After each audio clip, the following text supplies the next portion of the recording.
Hola, ¿qué tal? ¿Cómo están? Muy, pero muy buenas noches para todos. Bienvenidos a Opinando, un periodístico diferente con la conducción de Luis La Rosa, que le damos la bienvenida y las buenas noches. ¿Cómo estás, Luis? Buenas noches, compañero de ruta. Buenas noches a la audiencia.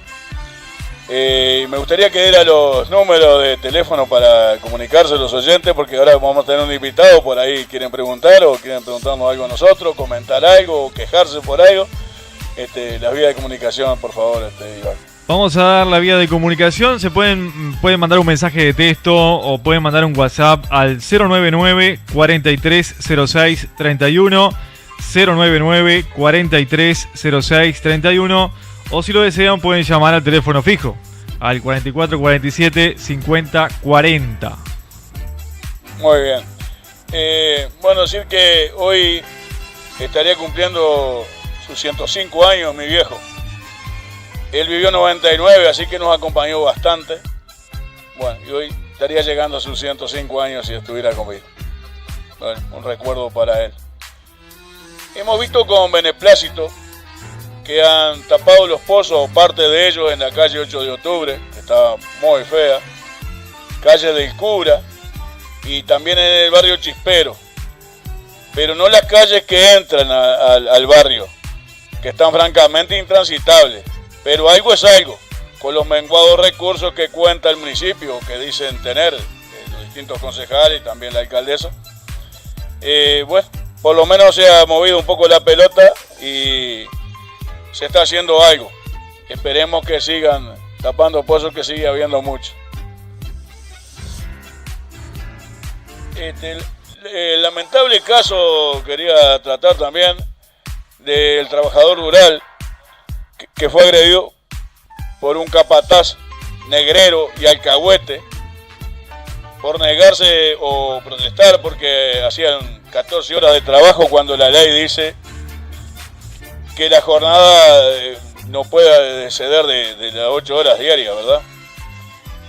Qué horrible, ¿no? Porque que un trabajador vaya contra otro trabajador para alcahuetearle a su patrón, moralmente queda bastante ridículo.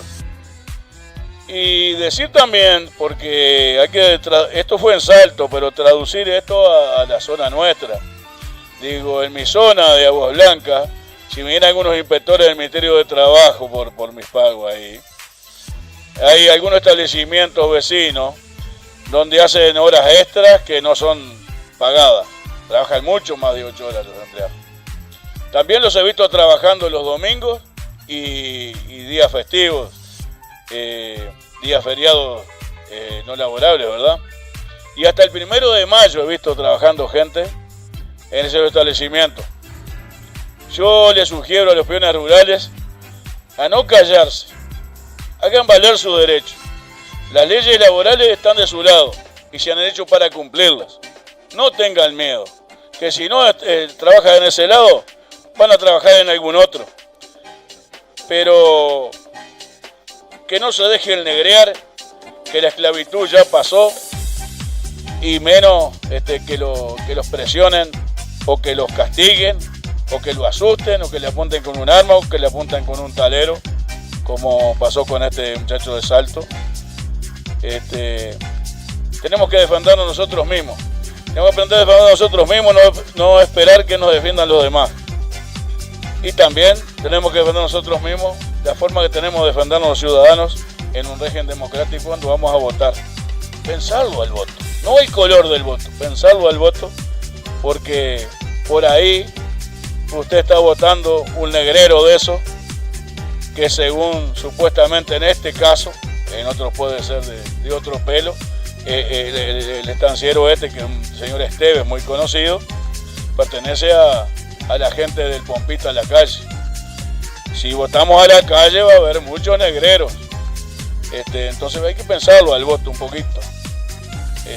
Hay otras opciones dentro del Partido Blanco, y hay otras opciones en otros partidos, pero en el Partido Blanco hay otras opciones. Eso es lo que le sugiero a los oyentes. El pasado lunes hubo una movilización en José Pedro Varela y acá en nuestra villa por la permanencia de las sucursales del BROW en ambas localidades, ¿verdad? Hemos dicho en repetidas oportunidades, y lo repetimos hoy si es necesario, que para lo bien que atienden en Solís, que cierren de una vez, que a mí no me molesta en lo personal y creo que a mucha gente tampoco le está molestando mucho. La intendenta tuvo la feliz idea de mandar un ómnibus que paga Juan Pueblo, con gente para que se diera la movilización, con pancartas. Y acá le dio, este dato posta a posta, me lo pasó alguien en quien confiar, que le dio libre a algunos funcionarios municipales para que fueran con su familia. Y donde vi algunas caras en televisión, en el Canal 10, vi algunas caras conocidas, que gente que no opera en el banco, que son obreros que no tienen cuenta bancaria, me parece, que yo sepa, porque se adhirieran a la marcha y a la movilización esta que se realizó en Solís. Bueno, las cosas se van aclarando, vemos de qué lado está la gente y cómo se gasta el dinero de los contribuyentes, adhiriéndose a una movilización, porque quién sabe qué intereses espurios puede haber detrás de estas cosas, ¿no? Bueno, decir también que el pasado domingo se fue de la vida el profesor, poeta, escritor tacuarembóense Don Washington Benavides, a la edad de 87 años. Otro grande de las letras que se va, lamentablemente, un gran tipo, tío de Carlitos Benavides, que generalmente cantó las letras de su tío, ¿verdad? Canciones de su tío. Otro grande de las letras que, como digo, que se va, pasó por veterano, que pasó por las épocas oscuras de la dictadura uruguaya y por cuando pensar o escribir en contra de determinadas cosas era un delito. Este hombre pasó por todas, como tantos otros, ¿verdad? Pasó por todo eso. Bueno, adiós, Bocha Benavides. Que haya paz en su tumba. Decir, y esto nos toca muy de cerca porque es de nuestra localidad, que se hizo justicia con el integrante del Instituto Policial de nuestra villa, Javier Saldías, que en el año 2016, hace como un año y medio atrás, atendió un parto complicado en compañía de los agentes Matías Ascensión y Gonzalo Clavijo. A este muchacho, a ninguno de los tres, ¿verdad? Pero principalmente Saldías, que era el encargado del turno en ese momento, o del móvil, tuvo que trasladar a la parturienta porque parece que en Candel no había ambulancias o no había médicos, y atendió este parto y salvó la vida que venía en camino, además de la de su madre, ¿verdad? Y el comando de jefatura, que siempre nos estaba dejando alguna duda del comando de la jefatura de La Valleja, hizo caso omiso de la función que había cumplido, destacada estos agentes del orden público, ¿verdad? Y bueno, parece que hubo algunas movilizaciones, te presentó el currículum, estas cosas, Javier, el querido Pata, como le decimos, y hace pocos días fue reconocido por el señor ministro del Interior, por Bonino, directamente por Bonomi, quiero decir, fue reconocido y ascendido al cargo de sargento, que como me decía él, porque lo estuve llamando ayer para compenetrarme bien de este tema, que los pesos más que va a ganar no le interesan tanto, sino que se reconozcan estas cosas para que los jóvenes policías y el instituto policial en sí sea bien visto por la gente y que estas cosas se resalten para que haya quien copie estas cosas, ¿no? Y si no, no miren para otro lado y hagan caso omiso de a veces lo que necesita la gente y cosas que por ahí no les corresponde tanto a ellos, sino que hay una salud pública y una salud privada que está para atender estas cosas. Yo creo muy resaltable, además es un muchacho que aprecio mucho, Javier, el querido Pata, y hay que reconocerle estas cosas, como siempre decimos, resaltar lo bueno para que se copie y criticar lo malo para que nos siga, ¿verdad?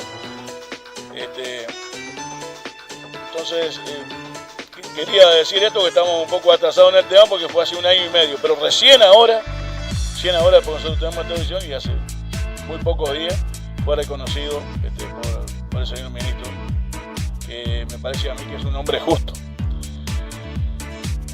Bueno, decir también que el domingo 24, ya habíamos hablado días pasados que Clima Alba Lazo había cumplido sus 80 años. Y el festejo real de su cumpleaños fue el pasado domingo 24 en el Club Social Solís. Pasamos un momento muy agradable entre familiares y amigos. Fuimos, por cierto, muy bien atendidos y reconfortados de ver a la cumpleañera en una excelente forma, bailando, participando activamente de las actividades, sacándose fotos. Estuvimos comiendo algo por allí, tomar casi que no, porque ya nuestra edad no corresponde mucho, además teníamos que manejar y llevar a nuestra compañera al domicilio, ¿verdad? Pero pasamos un momento muy agradable y queríamos resaltarlo como se merece ella y como se merece su querida familia también, a la cual pertenezco, ¿verdad? Bueno, esto es lo que tenía previsto. Estamos esperando la visita de nuestro invitado de hoy, que va a llegar de la mano de Danilo Pérez, el profesor Julián Mazzoni, muy conocido en la villa, fue profesor de liceo por años acá. Hay mucha gente que nos está escuchando que debe haber sido alumno suyo.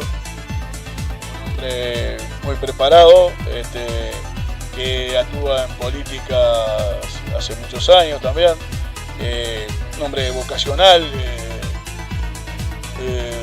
un hombre que quiere lo que hace, no está por hacer dinero en la política, pertenece a un partido de izquierda que no está en la cresta de la ola, es un partido que es muy coherente, muy respetable, pero no es de los partidos de los que corta el bacalao.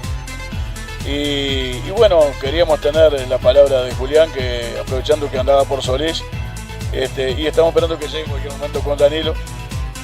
Mientras tanto vamos a una instancia musical y los estamos esperando, y si no decimos alguna otra cosa, que hay mucho para decir.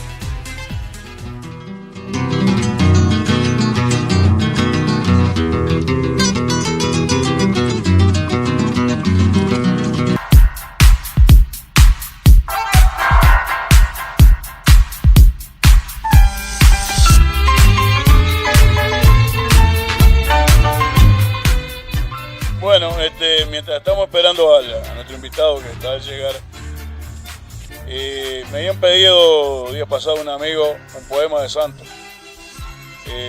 Santos Insaurralde. Y acá tengo uno que se lo voy a decir para ustedes y para este amigo que me lo pidió. Se llama Soledad. No vivo en soledad, pero la vivo. La soledad de los silencios. La propia soledad que se refugia para jugar a solas con los sueños. Armar y desarmar, darle a la vida las propias voces que maduran dentro, en ese conversar con uno mismo y en ese recibir los propios ecos. Retornar a las horas de la infancia y en lejanos minutos polvorientos, colocar en la luz queridas sombras, las añoranzas, sombras del recuerdo. Y estar allí, feliz con lo que quise, maduro ya, para abrigarme el pecho otra vez, como ayer junto a mi madre y a tantos corazones que no han vuelto. Esa es la soledad que yo persigo. Nunca la soledad para estar preso, jamás la soledad para batirme, tan solo soledad para el recuento.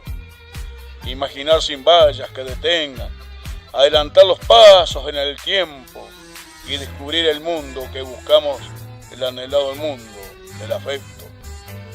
Construir el futuro, ver los hijos, logrados en la vida, ya resueltos, sin penas, sin fracasos, sin angustias, firme las alas y seguro el vuelo. Edificios, edifico, vigilo, afirmo, cuido, para que por los portales de mi sueño no pase el egoísmo, ni la envidia, ni el duro corazón de los violentos. Deshacer en las manos las tristezas, iluminar los negros desconsuelos y juguetear sin prisa con la vida como un rayo de sol entre los dedos. Cuando vuelvo a vivir, cuando retorno, mi soledad me entiende, yo la entiendo, me deja allí, siempre me espera y tras mi soledad yo siempre vuelvo. Este poema del poeta Santo Isorralde Rodrigo está en el libro Vengo de Minas, que ya he dicho otros temas en otras oportunidades, que me obsequiara el poeta hace unos años, ya que se ha ido de la vida, Santo Isorralde.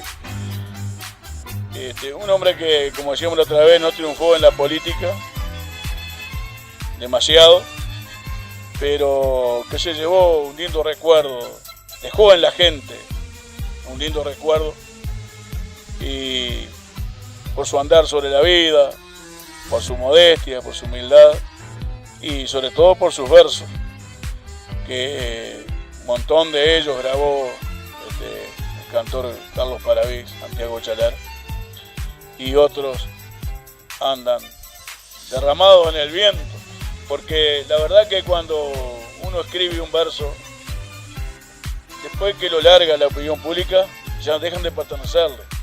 Es como los hijos. Los hijos, después que usted los cría, los educa y los larga el camino, ya dejan de ser sus hijos, ¿verdad? Son los hijos del mundo. Entonces los versos pasa lo mismo. Y ya los versos de Santos, él se fue de la vida y los versos siguen estando, siguen andando los caminos, como los de don Venceslao Varela, los de Abel Soria, los de Benavides que hablábamos hoy, los versos de toda esta gente que ha dedicado su vida, los temas de Citarrosa, de tantos otros que se van, pero su obra queda y permanecerá mientras haya gente que le guste o gente a que le lleguen, permanecerá por siempre. El hombre no vive más de 100 años, no vive prácticamente, pero los versos o su obra literaria viven mucho más tiempo. Viven centenares de años y miles de años. Hay cosas que se han escrito antes de la época de Cristo, más de 2000 años, y siguen permaneciendo, siguen viviendo.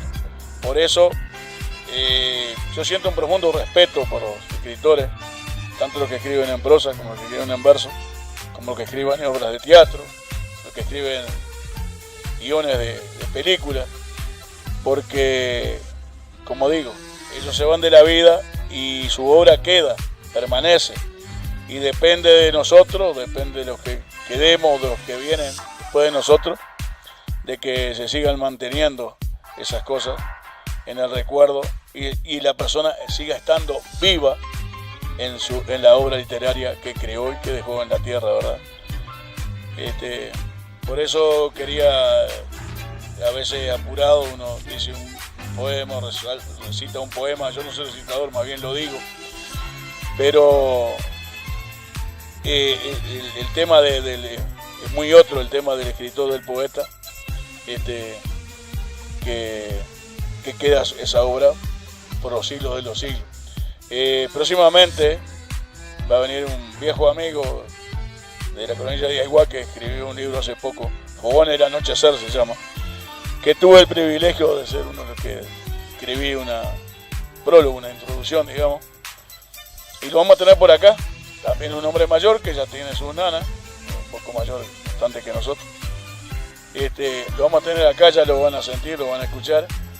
Y yo siempre lo impulsaba, él lo dice ahí en la parte del libro, lo impulsaba a que publicara, ¿verdad? Porque usted tiene hijos, tiene nietos, después va a tener bisnietos, después va a tratar a nietos, lo que sea. Y ese libro va a vivir más que usted, va a permanecer en el recuerdo. Con ese impulso que le di, el hombre se resolvió, tenía recursos para editarlo, ¿verdad? Y además, muy buenas cosas. Sobre todo cosas camperas, faenas camperas, tropeadas, esas cosas. Mezclado con un poco de humor, que la diversión que había por esos tiempos eran los cuentos que se hacían al lado de los fogones, porque no existían las radios, no había televisión, no había comunicación, no había ni teléfono. En aquella época la diversión había que causársela a uno mismo. Primero que había que aprender a hacer de todo, desde arreglar una huasca, una soga, un arreo, hasta hacer un alambrado, prepararse la comida y el propio humor para el descanso en las horas pico, digamos, se lo generaron ellos mismos con los cuentos. Está buenísimo y lo vamos a tener próximamente por acá y ya les digo, el hombre ya tiene 70 y pico de años, ojalá le queden muchísimos años más, pero la obra que él escribió y alguna otra que puede sacar próximamente porque tiene material para seguir escribiendo, escribe en prosa,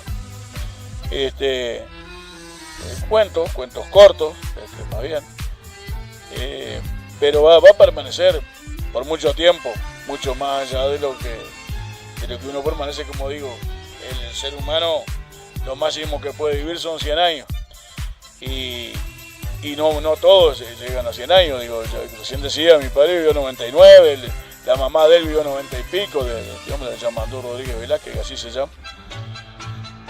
Pero no todo el mundo.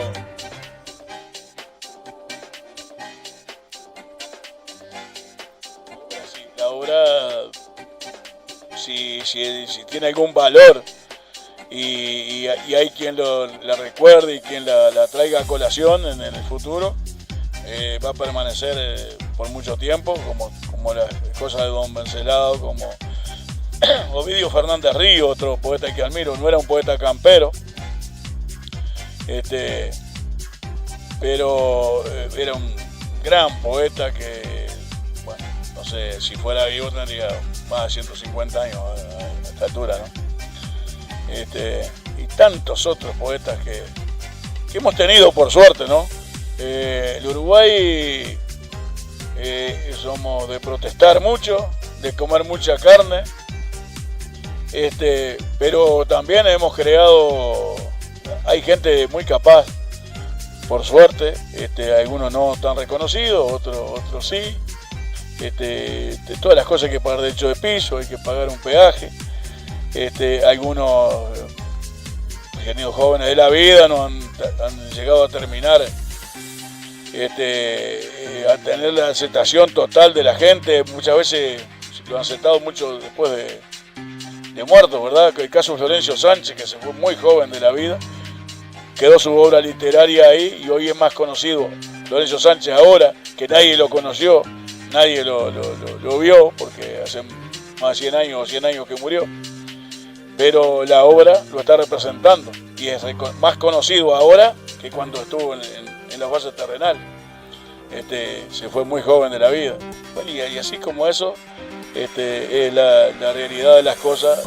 Por eso el gran respeto que yo tengo por la gente que escribe, sean versos, sean prosa, porque eso permanecerá en el recuerdo de todos, mucho más allá de la vida, ¿verdad? Bueno, vamos a una instancia publicitaria y mientras esperamos a Julián y seguimos.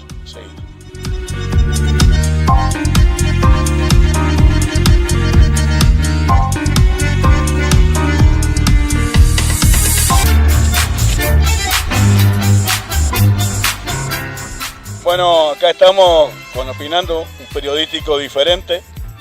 Acá llegó nuestro invitado, el profesor Julián Mazzoni, edil departamental, un viejo militante de la izquierda de La Valleja.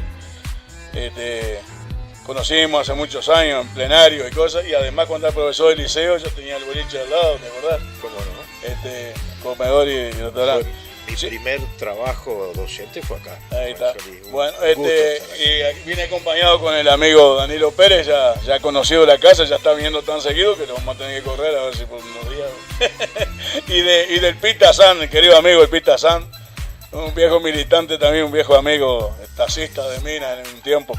Bueno, darte la bienvenida, Julián, un gusto tenerte por acá y te cedemos el micrófono. Bueno, con mucho gusto estar en Solís, recordando, como te digo, que mi primera actividad docente la hice en este liceo y un par de años trabajé aquí y bueno, tengo muy gratos recuerdos de estas gente de acá de Solís, y ya los alumnos de aquellos tiempos, en el año 85, ya están algunos veteranos, ya deben tener gurises en el liceo. Claro, sí. Pero es un lindo recuerdo y a mí siempre me ha impresionado el ambiente que hay en esta ciudad, el ambiente cultural, la forma de ser de los solicenses, que es bastante distinta de la gente de Minas. Es un lugar muy lindo del país. Yo digo que por algo Fabini hizo lo que hizo acá, porque uno está a una distancia de la sierra ideal, no está metido en el medio que te suele como atropellar, pero la está viendo y la está disfrutando y genera un ambiente que me parece que entra en la forma de ser de toda la gente de acá. Y bueno, por algo tienen los valores que tienen, como Espinola Gómez y Capagorri, que son, digamos, los tres que tienen ustedes allí en el excelente mural que hay allí en la Casa de la Cultura. Es siempre muy grato estar aquí. Sí, y algunos también olvidados por los propios solicenses y sobre todo muy olvidados por Minas. Vos sabés que acá hemos dicho varias veces que en aquellos murales que pusieron con muy buen criterio, ¿no?, en la terminal de ómnibus, solicense, yo creo que hay uno solo que está cuando salió campeón de interior, Fabián Marenares, que si bien salió campeón con la selección de Minas, porque no es la Valleja, la selección de Minas, es local, es de acá. Pero hay cantidad de valores del fútbol, empezando, de la política, del periodismo, como Efraín Churi Iribarne, por ejemplo. He visto que está Carballeda, de Montecarlo. Efraín tendría que estar en ese. Un periodista, para mí, Carballeda es un periodista de segunda, así decirlo. Y Efraín Churi Iribarne es un periodista de primer nivel, informativista, un periodismo de investigación. Debería estar, como tantos otros solicenses.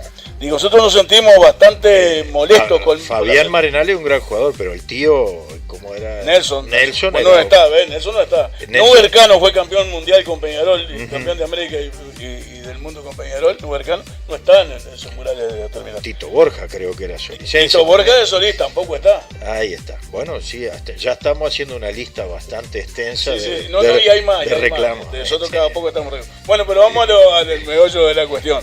Se ha hecho difícil trabajar en la Junta Departamental con nuestra intendenta, ¿no?, que a veces como que ningunea a la Junta, no se presenta, no la tiene en consideración para muchas cosas, cuando el deliberativo comunal es la máxima autoridad, si vamos al caso del departamento, ¿no? Bueno, junto con la intendencia es, digamos, el gobierno departamental. Lo que pasa es que en la Junta Departamental es el ambiente propicio para el diálogo entre la oposición y el Ejecutivo, pero resulta que Adriana Peña en realidad no ha sido capaz de generar un diálogo, a tal punto que no ha sido capaz de generar un diálogo con su propia gente del Partido Nacional. Ahora, aquí hay una presencia muy fuerte, muy sistemática, muy organizada de la bancada del Frente Amplio. Nosotros tenemos 11 ediles, y 11 ediles votando todos juntos pesan mucho. Obviamente no somos mayoría, pero hemos logrado en algunas instancias, conversando con otras listas del Partido Nacional y a veces con los ediles del Partido Colorado, obtener algunas mayorías muy importantes. La última adecuación presupuestal se obtuvo con la firma de quien les habla, más la edila Alessandra Exaurralde, que presidía la comisión de la lista 59, y el edil García Chocho de la 58, un informe que recogía básicamente las inquietudes que nos había manifestado el sindicato de los trabajadores de la Intendencia, ADEOM, y algunas inquietudes que habíamos ido volcando desde el Frente Amplio, desde esos sectores que te nombro del Partido Nacional y a veces algunos planteos del Partido Colorado, y hemos hecho una adecuación presupuestal que modifica radicalmente lo que venía del Ejecutivo. Y es muy importante la adecuación presupuestal, porque en la Intendencia Departamental de La Valleja ha habido tan poco diálogo de la Intendenta que ni siquiera logró convencer a su propia gente, y el presupuesto no se aprobó. En 2015 la Intendencia quedó sin presupuesto, y en realidad el presupuesto que queda vigente entonces es el del 2010. Pero obviamente eso hay que irlo adecuando, y eso no se había hecho recién hasta este año que se hizo por primera vez. Nosotros quedamos muy conformes con ese trabajo porque logramos dialogar internamente en la Junta Departamental. Pero llama la atención que la Intendenta Peña no logre convencer a su propia gente. Esto porque tiene que faltar diálogo. Y sería muy bueno que también, aparte de que dialogara con su propia gente, con los blancos, también dialogara con el resto de los sectores. Ella lo que hace es llamar, hablarte un poco unos días antes, y con eso cree que eso es dialogar, y no es así, y así le ha ido. Digamos, nosotros esta adecuación presupuestal se le modificaron, por ejemplo, los aumentos salariales que proponía para los cargos de confianza, que eran totalmente desproporcionados, hasta 60.000 pesos en un caso de aumento, cuando el acuerdo que ella tiene con los trabajadores municipales es un 1% semestral de recuperación por encima del índice de precio del consumo. O sea, son cifras importantes, porque en realidad recuperar 2% es bueno, es un esfuerzo que han hecho los trabajadores municipales, pero bueno, son pocos pesos. Al lado, presentar incrementos de este tipo que, por suerte, con este acuerdo al que te hacía referencia, se lograron evitar. Y después algunas otras cuestiones relativas al ordenamiento interno de la Intendencia y demás, que en acuerdo con ADIOM, este acuerdo político, digamos, llegó a buen puerto, como eliminar la existencia de algunos cargos que la gente de ADIOM entendía que estaban por fuera del estatuto, y bueno, otro tipo de cuestiones respecto a la estructura, porque se proponía una gran concentración de poder en torno al cargo del director de obras, que a nosotros nos pareció totalmente desproporcionado, a ADIOM también, y a estos sectores, además del Frente Amplio también. Entonces la reestructura que se propuso no salió, y quedó bastante equilibrado. Nosotros ahora estamos esperando el informe, aprobamos la adecuación presupuestal, pero ahora estamos esperando el informe sobre la rendición de cuentas, porque eso va por dos caminos separados. El informe de la rendición de cuentas para nosotros va a ser muy pesado, en el sentido de que ya sabemos, porque lo vemos mes a mes, que hay observaciones sobre los procedimientos de licitación, sobre pagos de compensaciones, sobre no respeto a determinados acuerdos o leyes laborales, etcétera, etcétera. Así que bueno, veremos. Yo lo que quiero aclarar, que en este momento solicité licencia, está participando en este momento en la Junta Departamental la compañera Mónica Bachino, que es mi suplente, y por un tiempo va a ser así. ¿Por qué? Porque el Frente Amplio, y particularmente el compañero Daniel Ximénez, que preside el Frente Amplio, me ha planteado la necesidad de reorganizar el Frente Amplio en el interior del departamento. En ese sentido es que estoy hoy conversando con Danilo, y estamos preparando para el sábado que viene la asamblea del comité. Ya me comuniqué con Daniel, el sábado no, el viernes que viene, ya me comuniqué con Daniel Ximénez va a estar aquí, y con esto queremos dejar organizado el comité en su secretariado para cumplir con la parte formal, porque si no cumple con esto, los Frente Amplistas de Solís no van a poder participar en el próximo Congreso del Frente Amplio, y creemos que sería una infamia, porque Solís tiene una larga tradición. Yo siempre les digo a los compañeros, han tenido diferentes lugares para el comité, pero el cartel siempre es el mismo. Y eso es la identidad del comité de base de Solís de Mataojo, y con una tradición interesante. Yo me acuerdo del doctor Fugasa, me acuerdo del viejo Lucas, por ejemplo, en aquellos tiempos tan difíciles. Leonel Lucas. Que estaban allí firmes. El viejo Leonel, por ejemplo, sacaba todos los días un cartelito y lo ponía enfrente, lo escribía él, y además después abría el comité. Esos son los compañeros que le han dado una continuidad. Bueno, después están compañeros como el Gato Suárez, que hace años que está, no sé, podríamos nombrar algunos otros más, pero me refiero que hay una larga tradición acá, y que bueno, sería muy malo que Solís pudiera estar en el Congreso del Frente Amplio dando su opinión. Este Congreso va a ser fundamental porque es un Congreso de tipo programático. Va a reelaborar cuestiones de programa y va a generar las condiciones para la próxima plataforma electoral para el 2019, que todos sabemos que ya está a la vuelta de la esquina y que el 2018 va a ser un año donde ya los temas electorales ya están, ¿no? Claramente, pero digo, los temas electorales van a estar sobre la mesa y necesitamos un nivel de organización en todo el departamento importante. Así digo para que quede claro a los oyentes, así que el próximo sábado... No, viernes, dije, yo dije sábado, disculpame, o sea, sí, viernes a las 7 de la tarde. El viernes a las 7 de la tarde va a estar el doctor Jiménez acá, va a estar en la casa del compañero Danilo, y está convocando, lamentablemente en este momento el comité no tiene un local propio, pero bueno, por eso tenemos que reunirnos en las casas de los compañeros, es cómoda la casa de Danilo y se puede...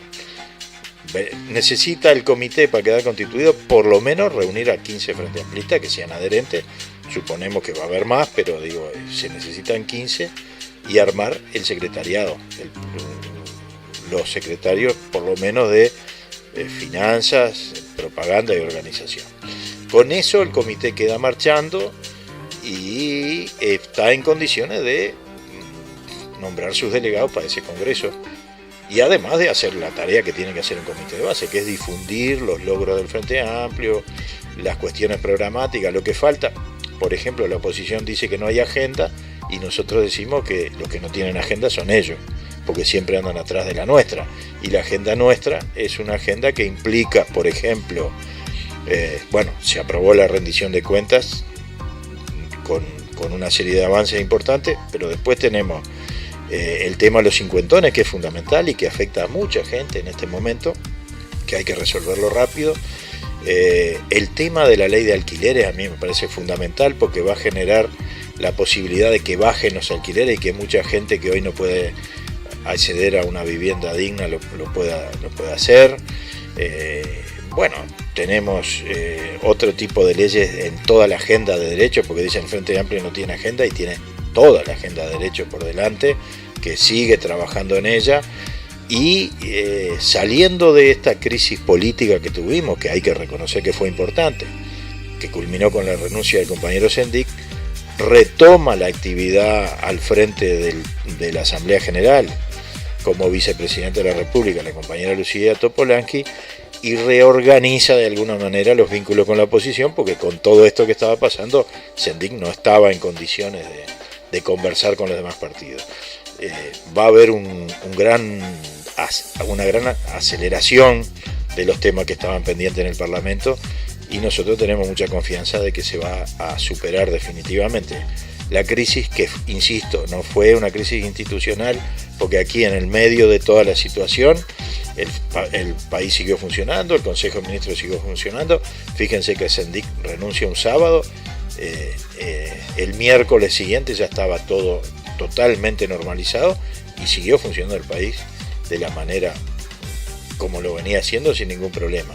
El Frente Amplio tendrá que ir absorbiendo los problemas políticos que se le generaron, pero yo creo que la población ha observado claramente que el Tribunal de Conducta Política del Frente Amplio es una autoridad importante dentro del Frente Amplio y que es capaz de juzgar a nuestros propios compañeros con la mayor justicia posible.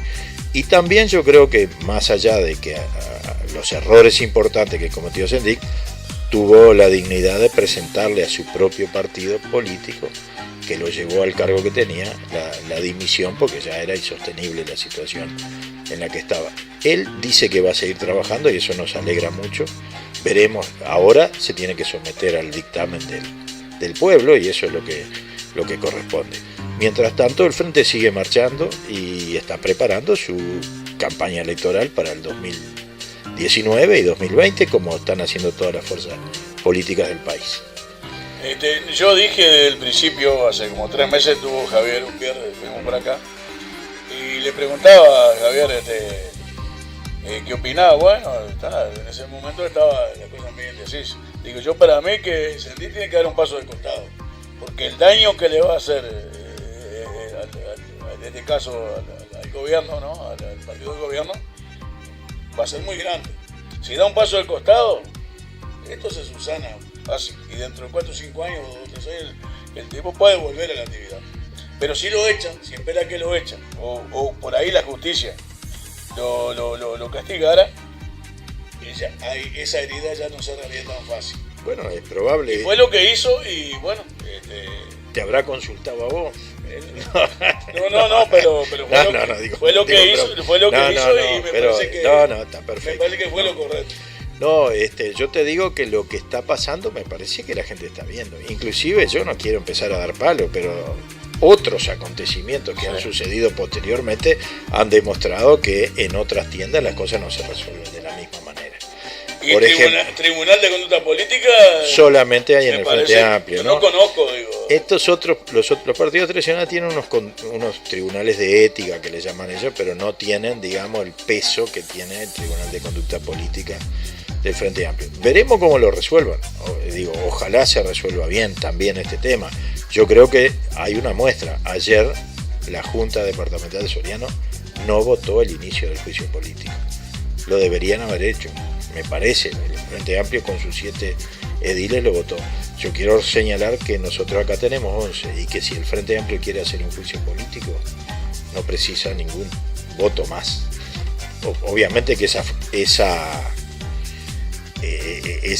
medida es una medida extrema y que hay que... Pero en el caso de este intendente está comprobado que vendía una empresa que era del propio, de sí mismo, digamos, y esto es gravísimo. No, está claramente estipulado en la Constitución que ningún intendente ni director de una intendencia puede contratar con una empresa con la cual tenga vínculo, y esto no solo es vínculo, sino que es dueño de la empresa. Es muy grave, y todavía hay que sumarle que ellos dicen, no, este es un problema privado, pero bueno, que libró cheque sin fondo por una suma realmente importante. El otro caso, bueno, es una desgracia que tuvo el señor diputado, ¿no? Pero también es un caso importante, grave, que bueno, veremos cómo se resuelve. Lo que quiero decir es que no se puede decir que solo en el Frente Amplio pasan cosas, es al revés. No, en este caso es totalmente al revés, y yo creo que el Frente Amplio lo resolvió muy bien y creo que la ciudadanía lo percibe así. Veremos en los próximos días, en los próximos meses, y cómo evoluciona la situación. Pero yo creo que eso es así y que tiene agenda el gobierno nacional, quedó plenamente demostrado el otro día, en 19 de abril. El viejo pueblo Chafalote, como le decían allá en Rocha, un pequeño pueblito del departamento, donde los planteos que hicieron todos los ministros, el presidente de la República, demuestran que el país está muy bien, que hay cosas para hacer y que las vamos a seguir haciendo. Me parece que por ahí vamos y que la ciudadanía eso lo va a entender. Más allá de que hubo una campaña virulenta, fue feroz contra el vicepresidente de la República, que el propio Tabaré Vázquez se encargó de señalar eso que él dijo. Yo tengo código, en mi barrio a una persona tirada nadie le pegaba, y acá se han dedicado sistemáticamente a hacerlo. Yo creo que la oposición encontró un talón de Aquiles en Sendik y le empezaron a pegar. Y él cada vez que abría la boca, en vez de salir del pantano, se iba hundiendo más y más. Y bueno, así. Puede haber demostrado, tenido poca pericia política. Por eso, un hombre joven que estaba apareciendo como figura ascendente, pero bueno, aparentemente, de alguna manera, por lo menos para ser un candidato común del Frente Amplio, ya no va a tener condiciones, por lo menos próximamente, ¿no? Yo pienso que no. Y en parte es una gran impericia política que demostró, pero bueno, son cosas que pasan en los procesos políticos. Y para el Frente Amplio fue muy doloroso. Siempre que tenés que decirle a un compañero que se equivocó y que la equivocación es importante, es doloroso, pero hay que hacerlo, porque si no lo haces, te metes, como vos decís, cada vez más en un pantano del cual no podés salir.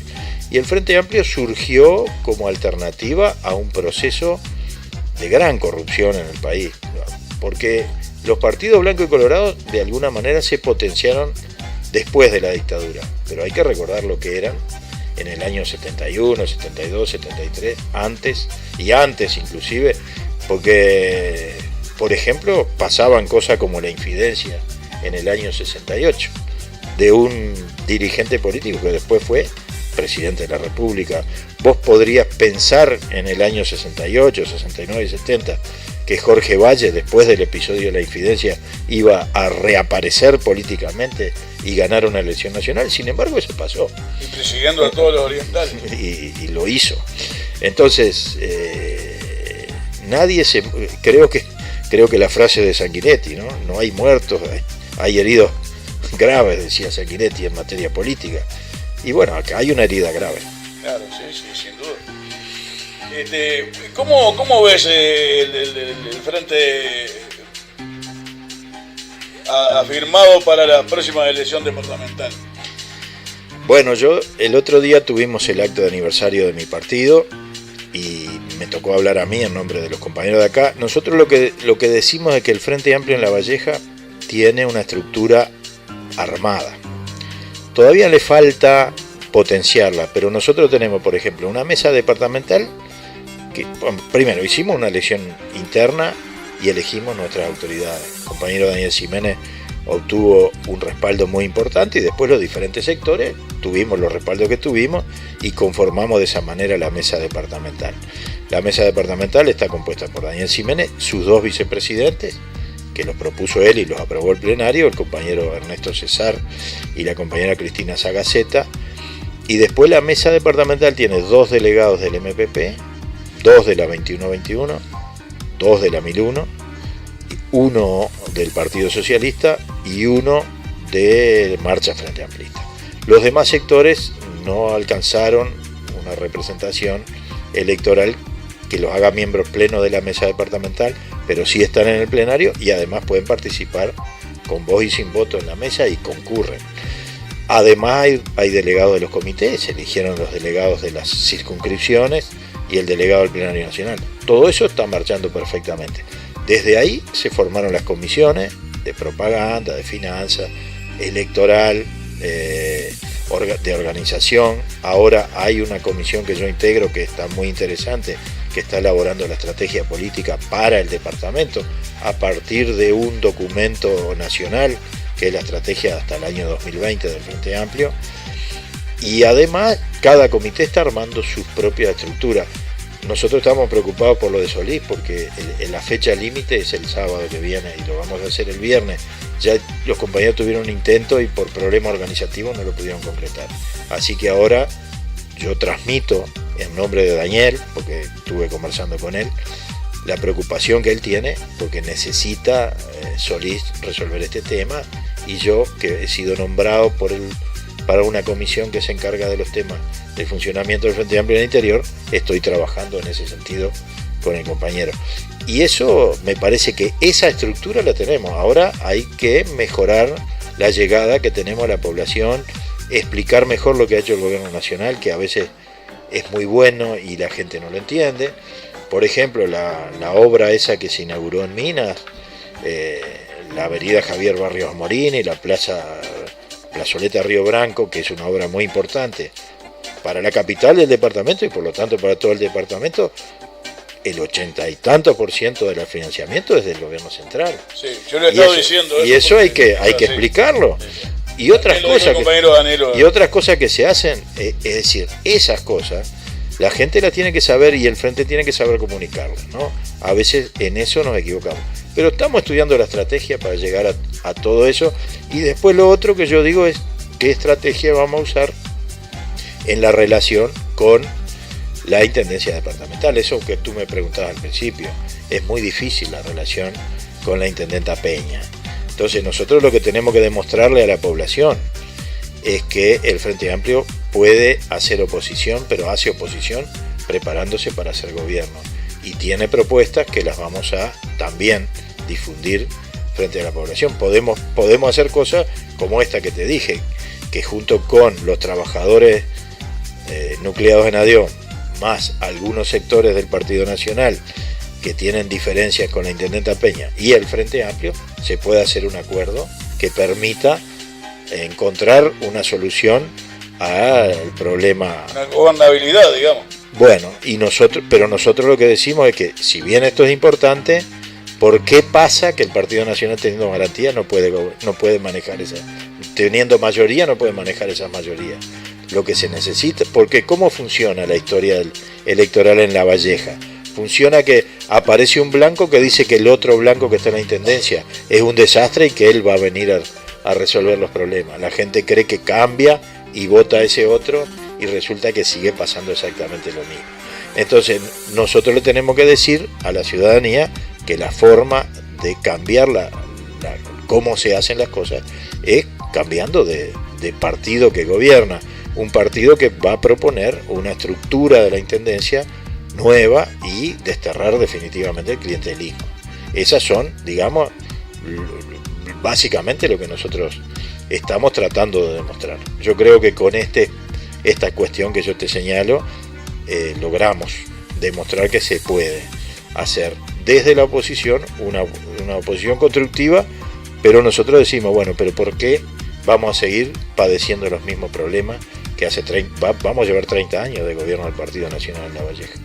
Y La Valleja ha venido en un tobogán descendente, no llegando a una crisis brutal, pero sí siendo para atrás. Uno hay que mirar los otros departamentos que tenemos alrededor, lo que pasa en Rocha, en Maldonado, en Canelones. Hay que ver, por ejemplo, la zona de la ruta 101, que nosotros a veces pasamos por ahí, o lo que es Pando, cómo se ha desarrollado el departamento de Canelones, lo que era la intendencia de Rocha cuando la recibe el Chueco Barrio, que tenía meses sin cobrar los trabajadores municipales, un desastre organizativo terrible. Bueno, fue procesado Irineo Riet, pero antes había tenido a Adauto Puñales de intendente. Cualquiera de esos dos intendentes habían hecho cualquier desastre. Sin embargo, Rocha hoy es pujante, funciona bien, y La Valleja viene en medio. Bueno, después tenemos la situación de Maldonado, que siempre ha sido un gran avance. Lamentablemente el Frente Amplio perdió la última elección, yo creo que más bien por problemas propios internos que por los aciertos. Bueno, pero lo cierto es que hubo dos periodos importantes de gobierno Frente Amplista en Maldonado y se avanzó, y nosotros llegamos a ser una isla blanca, ¿no? Porque 33 también había ganado el Frente Amplio en el periodo anterior. Y sin embargo el departamento no progresa, no avanza. Y yo voy a decir una cosa que es muy importante: el gobierno central Frente Amplista no discrimina de qué color es el intendente. Le da lo que le tiene que dar, lo que la Constitución establece y más, para que los departamentos se puedan desarrollar. Los intendentes blancos de La Valleja no han aprovechado esa situación. Sin embargo, otros intendentes, aún blancos también, sí lo han hecho. Entonces, nosotros decimos, señores, piensen que hay que cambiar el partido que gobierna en La Valleja para eliminar una serie de problemas que tenemos y para poner en la senda del mismo desarrollo que otros departamentos al nuestro. Yo creo que el problema de Solís, acá hay mucha gente de izquierda y que no va a cambiar y que va a seguir siendo, es unir esas voluntades. Andan como dispersa la gente por ahí, por allá. Era inconcebible no conseguir 15 personas, bueno, para que... Yo me voy con el deber ese porque digo, ¿sabés qué pasa? Y eso también lo tenemos que decir con toda franqueza. A veces prevalecen más los intereses de los grupos, que son legítimos. Acá hay un grupo que le está haciendo mucho mal al frente. Acá. Bueno, no voy a decir qué grupo es. No me haga decir, porque yo vengo en nombre fuera de la radio. Yo vengo en nombre de la presidencia del Frente Amplio. Sí. Lo que vamos a hacer, y mañana hay reunión de la mesa, ya Daniel me lo comunicó, él va a pedirle a todos los grupos que integran el Frente Amplio que hagan un gran esfuerzo con sus militantes de acá para que tengan una acción unida para lograr sacar adelante el comité. Y esto es fundamental, esto es lo que hay que trasladar. Yo digo, en realidad todos podemos caer en sectarismo, ¿no? Eso es un viejo problema. Pero lo que sí tenemos que tener claro es que solo ningún sector del Frente Amplio se va a salvar, y que además no es eso lo que no es salvarnos o no salvarnos.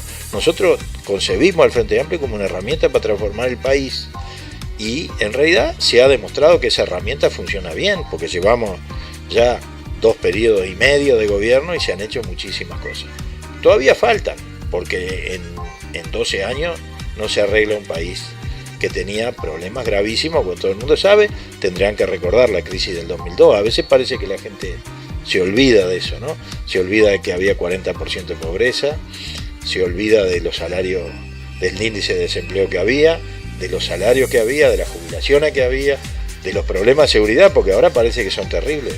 Pero nosotros tenemos la reducción de las rapiñas, tenemos una policía tecnificada, bien equipada, con buenos salarios. Todas estas cosas el Frente las tiene que recordar. Y entonces tenemos que recordar que no la puede resolver ningún grupo en particular, sino todos juntos y de una sola vez. Todos juntos y a la vez, digamos, tenemos que actuar. Después cada cual cosechará lo suyo, eso siempre ha sido así. Pero lo más importante es estar todos juntos y respaldar al gobierno nacional. Y yo digo, el respaldo al gobierno nacional no es aplaudirle todo, es decirle, compañero, por ese lado capaz que se está equivocando. Ahora estamos hablando del tema de las agencias del Banco República en el interior. Yo voté junto con los blancos, los colorados y muchos compañeros frente amplistas en la Junta Departamental, elevar desde la Junta Departamental al directorio pidiéndole que no cierre las sucursales, que es un error. El Banco República estaba fundido cuando lo recibe el Frente Amplio. Hoy da importantes ganancias. Eso demuestra que el Frente Amplio hace las cosas mucho mejor. Pero a la vez el directorio se puede equivocar en algunas cosas. Y nosotros se lo tenemos que decir. Lo que no podemos permitir es que se utilice como bandera política para castigar al Banco República, que estaba fundido y que hoy funciona muy bien. Pero a veces el directorio se equivoca, y en eso hay que decírselo. Tabaré se puede haber equivocado algunas veces, por ejemplo, en algunas cuestiones relativas a lo que se llamó el ajuste fiscal por parte de algunos, que no era tal, pero respecto a cómo ibas a cambiar el IRPF, las pautas para los consejos de salario. Bueno, muchos compañeros dijimos que no, y Tabaré tiene una oreja bárbara, ¿no? Porque él, cuando te dice no me dejes solo, tiene que estar dispuesto a escuchar. Y cambió esas cosas, porque la gente le dijo que no, que por ahí no iba, y se demostró que la gente tenía razón, porque nosotros, otra cosa que tenemos que decir es que en medio de una crisis económica importantísima en la región, Uruguay nunca dejó de crecer. Sí. Y tiene creció menos, pero siguió creciendo. Mientras otros vecinos tenían un deterioro de su economía muy importante. Entonces, todo eso demuestra que el Frente Amplio es la herramienta que el pueblo uruguayo necesitaba y va a seguir necesitando. Eso es un poco el mensaje que le transmito a la población de Solís, pero también a los compañeros Frente Amplistas de Solís. Por eso el viernes es muy importante que acompañen esta reunión. Va a estar el compañero Daniel Ximénez, que es un verdadero líder del Frente Amplio en el departamento de La Valleja. En pocos lugares logramos tener en la presidencia un compañero independiente, porque ya van quedando pocos. Él es un compañero independiente que ha demostrado con su excelente gestión al frente del Hospital Vidal y Fuentes cómo se pueden administrar las cosas públicas de una manera distinta a la que tradicionalmente se hacía. ¿Tenemos algún llamado ahí o no? Por acá mandan un mensaje a través de las redes sociales, Facebook, y dice: preguntá qué pasa con Novik, los viene comiendo crudos, escupiendo mentiras y diciendo verdades, dice por acá. Y agrega: ¿será el futuro presidente? Ojo al piojo, no nos comemos los mocos, las cagadas están y no las tapamos con los dedos, dice por acá Leonardo Julián. Bueno, está bien, yo creo que yo soy hincha de Novik, pero cuando juega en Peñarol. Entonces, eso es lo primero que le quiero decir.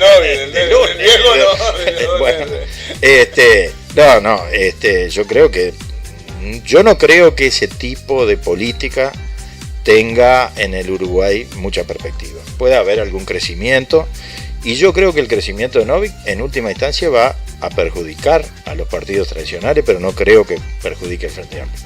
Una opinión de una persona que está en política desde hace mucho tiempo y capaz que uno se equivoca, eso digo, y que sí, que efectivamente el Frente Amplio puede haber cometido errores, obviamente, llevamos 12 años en el gobierno y Sí, pero yo lo que creo que la gente va a hacer una evaluación de todos los cambios que han tenido en su vida desde que el Frente Amplio gobierno. Nosotros tenemos un problema y es mostrar a los que solamente tienen conciencia de la existencia del país a partir del 2005, que hay mucho, porque hay mucha gente joven que no puede recordar lo que era la política antes. Y esa es una tarea importante. Yo tengo mucha confianza en la juventud.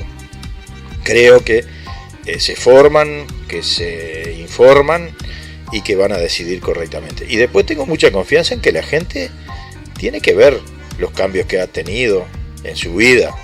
Tiene que ver que antes no podía salir de paseo y hoy puede. Tiene que ver que antes había montones de cosas que no podía tener y hoy las puede tener. Es decir, que ha habido de alguna manera una mejoría importante. Es decir, el país mejoró económicamente, pero simultáneamente redistribuyó. Y históricamente ha habido periodos de crecimiento, como fue, por ejemplo, el periodo del gobierno del doctor Lacalle. Hubo crecimiento, pero no hubo redistribución. Al contrario, hubo concentración.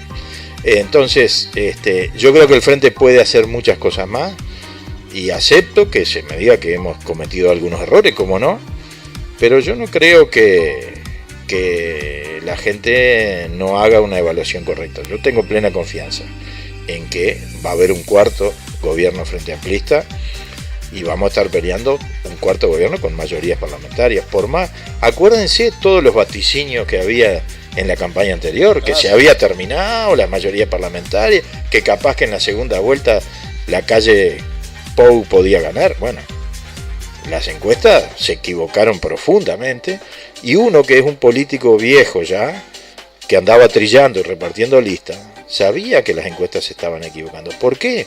Porque hay una cosa muy importante, la gente más humilde ya sabe quién lo defiende. Y la gente más humilde llegaba uno con las listas a conversar y nos pedía las listas y vos sabías que no era verso, que eran listas que iban a ir para dentro de la urna. Después hay un problema con las capas medias, que a veces hay gente que dice que le cobran muchos impuestos, pero hay que mirar la calidad de vida que tienen. Está bien, se les cobrará impuestos, pero la guita que tienen les permite vivir mucho mejor que antes. Se les cobra impuestos para poder redistribuir, claramente. Y eso en un país debe ser un orgullo, que uno pueda pagar sus impuestos de tal suerte que pueda ayudar a los que más necesitan. Y no puede ser una queja. Yo creo que eso es lo más importante que le tenemos que decir. Bueno, si usted paga impuestos, paga porque va a ayudar a otras personas. Y porque esos impuestos permiten redistribuir, mejorar la salud, la educación, la vivienda. Y voy a decir que tanto en vivienda como en educación nos falta muchísimo.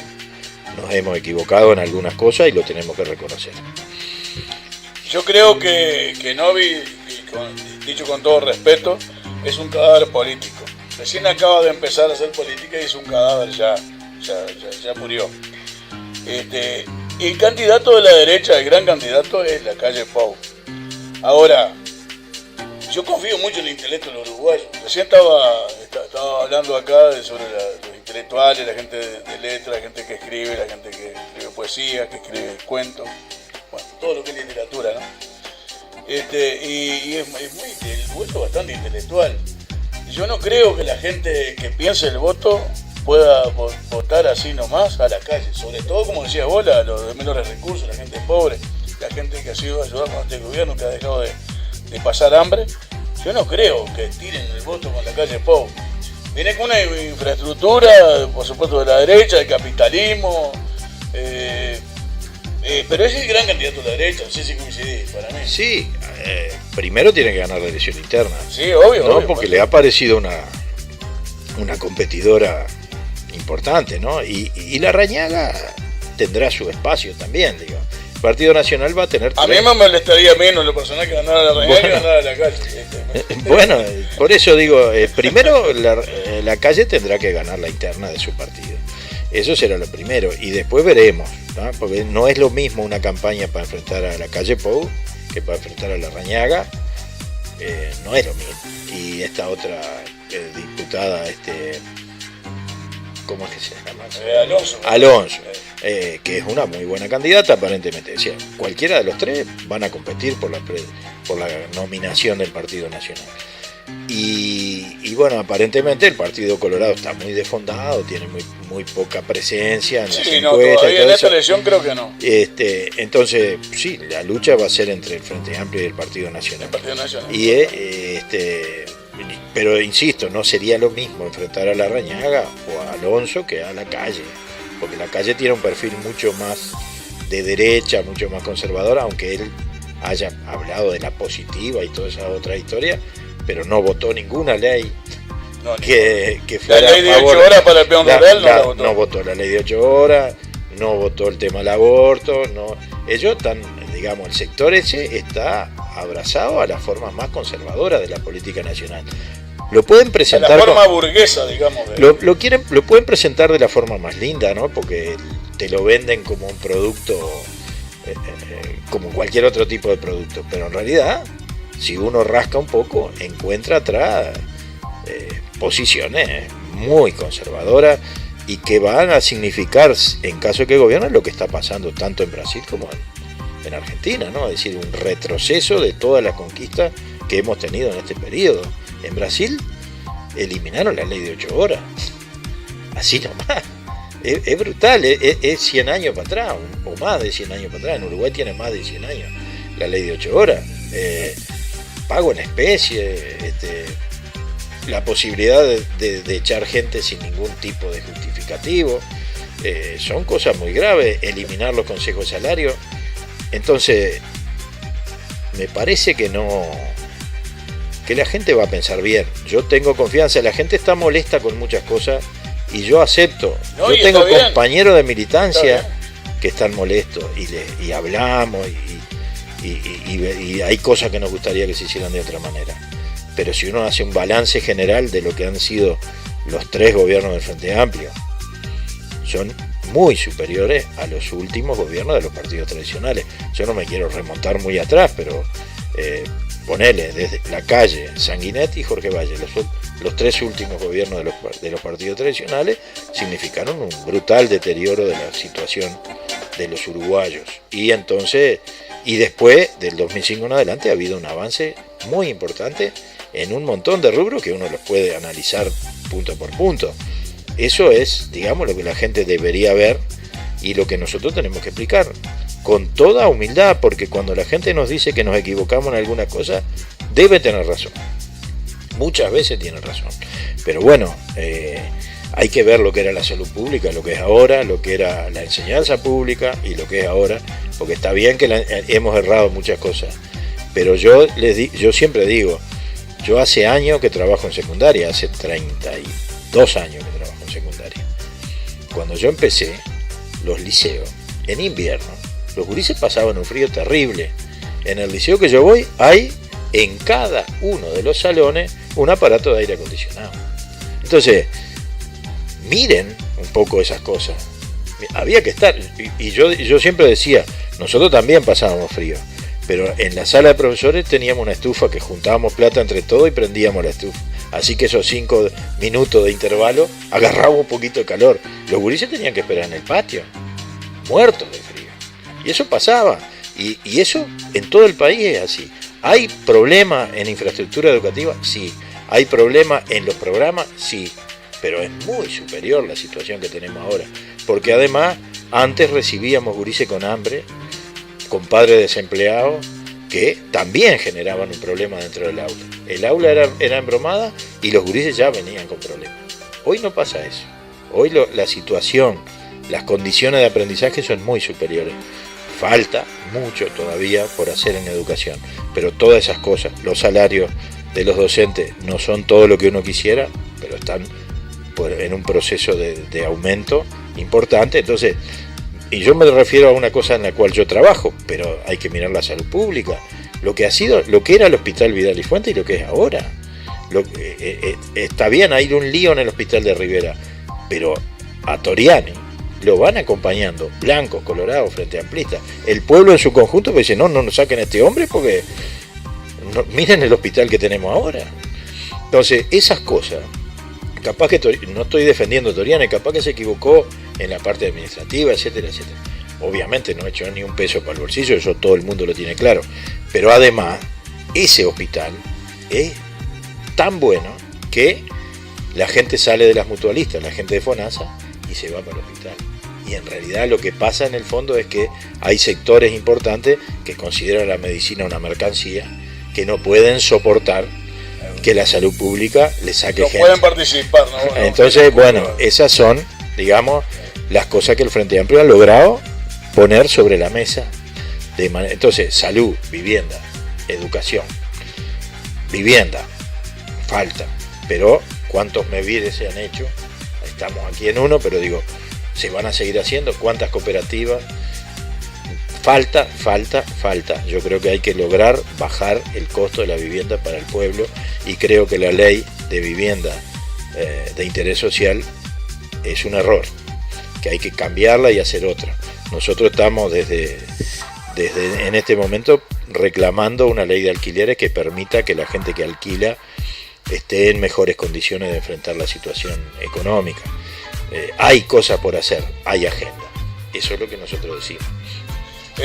Yo creo que, volviendo al departamento, volviendo a La Valleja, la verdad que es lo que más nos interesa. Nos interesa a todos, por supuesto, pero la mejor propaganda que le ha hecho a la oposición, en este caso de izquierda, se la ha hecho la propia intendente. Porque ha hecho todo como para destrozar todo. Ha hecho, sí, porque ella no va a ser. Entonces es la mejor propaganda. Vos percibís como político viejo, como decís vos que sos, y realmente con más de 30 años de militancia, que está cerca a la izquierda de ganar el departamento de La Valleja. Bueno, yo voy a decir una cosa, es muy difícil. Ganar en La Valleja es muy difícil, son muchos años de una forma tradicional de ser político. En el plan del Frente Amplio, que lo estamos discutiendo, hay un problema central. El Frente Amplio ya lleva desde el 2004 siendo la segunda fuerza política del departamento de La Valleja y por eso tiene diputados. Un diputado del Frente, otro del Partido Nacional. Por suerte, si bien el Partido Nacional ha ganado, nunca ha podido duplicar al Frente Amplio y entonces el Frente tiene su diputado. Nosotros nos tenemos que plantear como tarea para octubre del 2019 ser la primera fuerza. Cada punto en el electorado de La Valleja son 500 votos. Yo calculo que si nosotros aumentamos 6 puntos, o sea 3.000 votos más, estamos en condiciones de ser la primera fuerza en octubre. Entonces yo digo que si nosotros nos planteamos como la gran tarea llegar primero a octubre, después miraremos la intendencia con mucho mejores perspectivas, porque una cosa muy importante que ha tenido el Frente en La Valleja es que no ha perdido caudal electoral entre octubre. Es decir, la primera vez que se presentó Daniel Ximénez como candidato, aumentó inclusive entre octubre y mayo. Esta segunda vez perdimos algunos votos, pero no fue una situación catastrófica como le pasó a compañeros, por ejemplo en Melo, que habían ganado bien en octubre y perdieron lejos en mayo, o en otros departamentos, pasó en Maldonado también, y en otros departamentos, el caso de Soriano, en Soriano ganó en octubre y perdió en mayo. ¿Pero por qué perdió? Porque los compañeros ya calcularon que habían ganado la intendencia y se empezaron a pelear por la achura. Había 3 candidatos y cada cual iba a hacer esto y lo otro. Bueno, el tema es la unidad. Nosotros aquí hemos tenido unidad. Entonces yo digo que si nosotros en nuestra estrategia llegamos primero a octubre, tenemos que pararnos los pedales para llegar también primero en mayo. Y esa es una perspectiva muy posible que se concrete, siempre y cuando trabajemos bien.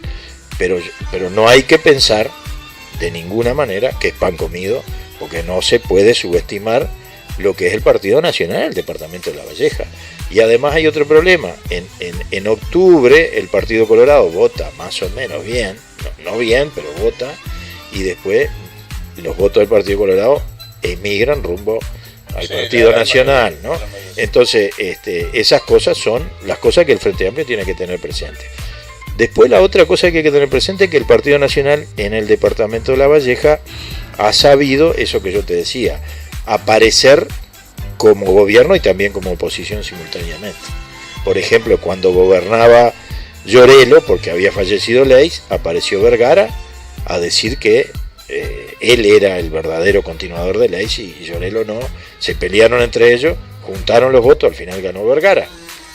Después aparece Vergara versus Llorelo, Llorelo versus Peña, y parece que están todos peleados, pero los votos se juntan todos y después se reparten los cargos.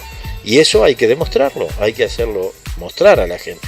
Y el Frente Amplio no ha hecho eso, bueno, no ha gobernado todavía, pero nosotros pensamos que con un compañero como Daniel, que gobernó tan bien el hospital, estamos en condiciones de proponer una forma de hacer política en La Valleja mucho más moderna, mucho más transparente, y donde realmente lo que la gente aporte llegue en obras a lo que la gente necesita y no se distribuya en los amigos políticos, como está pasando en este momento en el departamento. Y sobre todo captar los votos, diría yo, en el Partido Nacional, porque son 3.000 que aumentamos y son 3 que le restamos. Bueno, sí, dos, bueno, yo cuando hago esa cuenta, a mí, en la última elección el Partido Nacional sacó 42 y el Frente Amplio 36.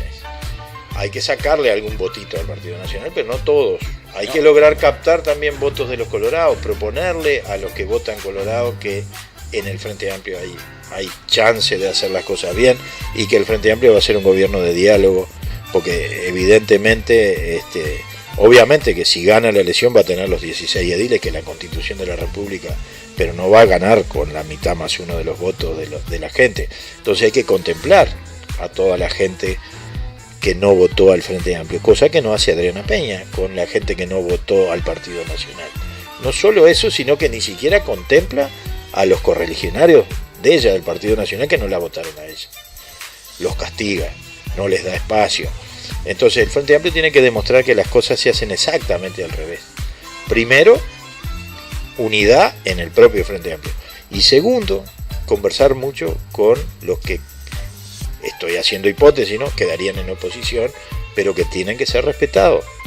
Yo en la Junta tengo mucho diálogo con los otros sectores fuera del Frente Amplio, con mucho respeto y diciendo lo que pienso, pero sobre todo estando dispuesto a escuchar la opinión de ellos y considerarla, porque nadie tiene la razón de manera permanente. Uno siempre actúa pensando que lo que hace está bien, pero obviamente se puede equivocar y puede necesitar que la oposición le diga esto que estás haciendo está mal, y a veces tiene razón. Eso por supuesto que por la cabeza de Adriana Peña no pasa jamás. Bueno, vamos a una instancia publicitaria y volvemos para despedirnos.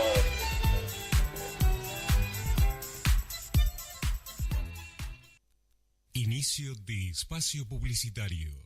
En instantes continuamos con nuestra programación.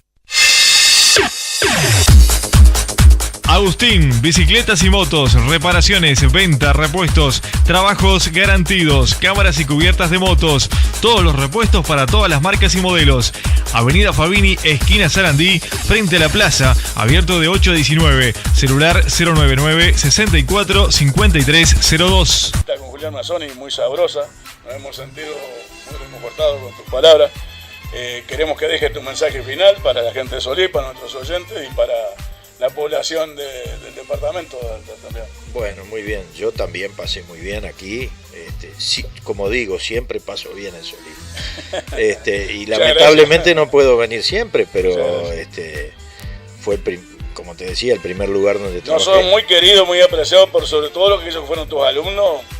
Me conta, y algunos que no tienen tu color político también. No, yo tengo. Me siguen queriendo mucho.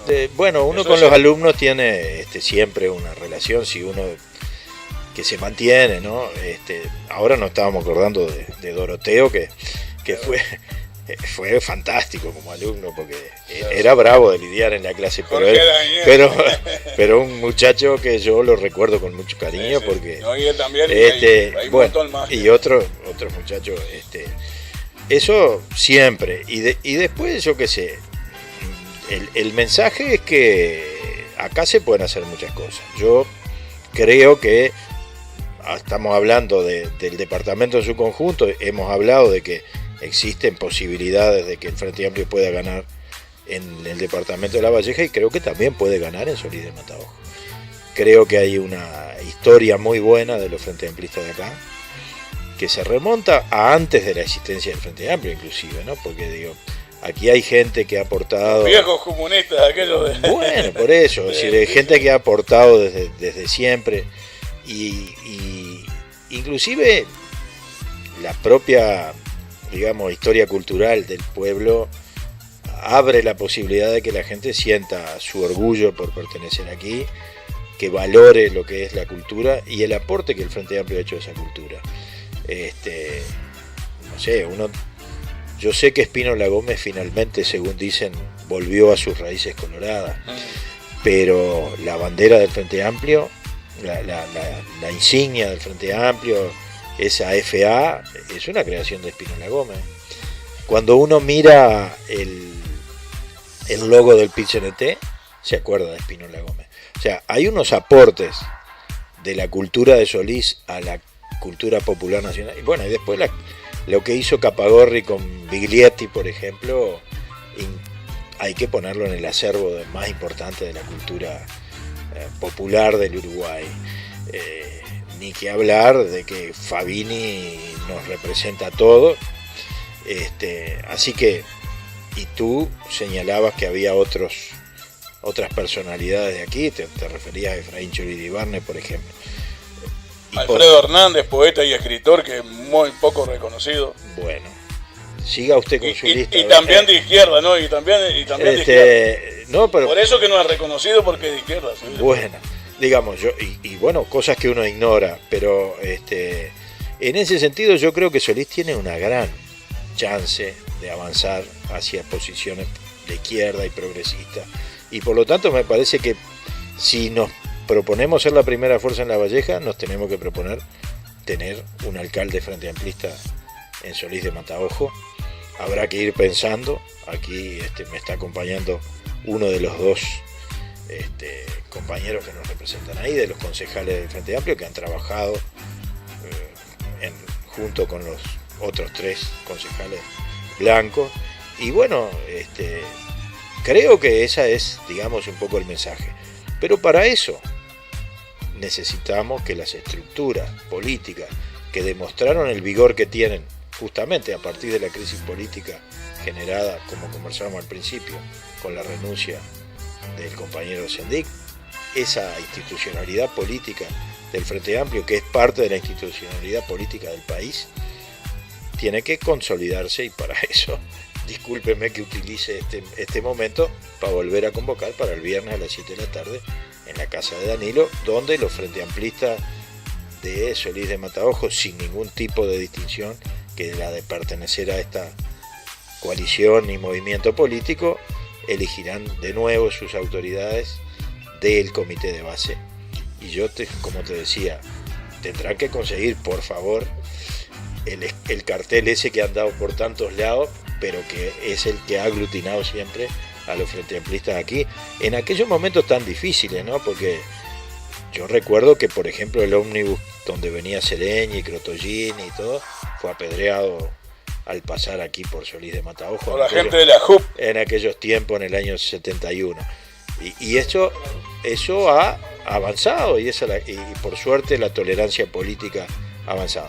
Entonces, desde aquellos lejanos tiempos hasta ahora se ha avanzado mucho, y yo espero que en algún momento, y pienso que más temprano que tarde, vamos a tener un alcalde del Frente Amplio aquí que va a poder reivindicar toda esa historia. Y también, como decía al principio, reconocer que hay otros sectores políticos que también han hecho su aporte a la cultura de esta ciudad y que también merecen un reconocimiento. Nosotros vamos a pelear por ser los primeros, porque estamos convencidos de que lo mejor para el Uruguay y lo mejor para el departamento de La Valleja es tener un gobierno frente amplista. Bueno, muchas gracias por tu visita, muchas gracias por tu palabra.